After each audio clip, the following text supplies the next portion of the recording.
আপনি চাইতেছেন মেসেঞ্জারে কোনো ব্যক্তি আপনাকে যাতে কল না করতে পারে, যে কোনো পার্টিকুলার এক ব্যক্তিকে।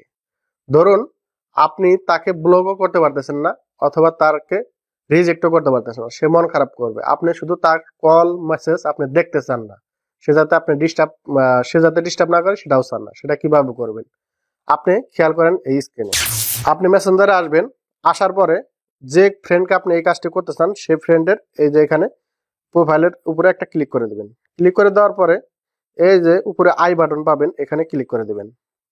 দেওয়ার পরে এই যে এখানে নোটিফিকেশন লেখা আছে, এখানে ক্লিক করে দেবেন। এখানে ক্লিক করার পরে আপনার তিনটা অপশন পাবেন। এই তিনটা অপশনের ভিতরে একটা আছে শুধু মেসেজ নোটিফিকেশন, একটা আছে কল নোটিফিকেশন, আর একটা আছে মেসেজ অ্যান্ড কল। তো আপনি যদি চান যে সে আপনাকে বিরক্ত না করুক, তাহলে আপনি কি করবেন, এই মিউট নোটিফিকেশন অ্যান্ড কল এখানে দেওয়ার পরে ওকে দিবেন। তারপরে এখান থেকে আপনি দিবে কতক্ষণের জন্য আপনি এই কাজটা করতে চান। তো আপনি কি করবেন, এই যে লাস্টে যে অপশনটা I want to change it, মানে আপনি পরবর্তীতে আপনি যে কোনো সময় আপনি চেঞ্জ করবেন, সেটা সিলেক্ট করে দেওয়ার পরে এখানে দিলেবেন, এভাবে ওকে দিয়ে দিবেন।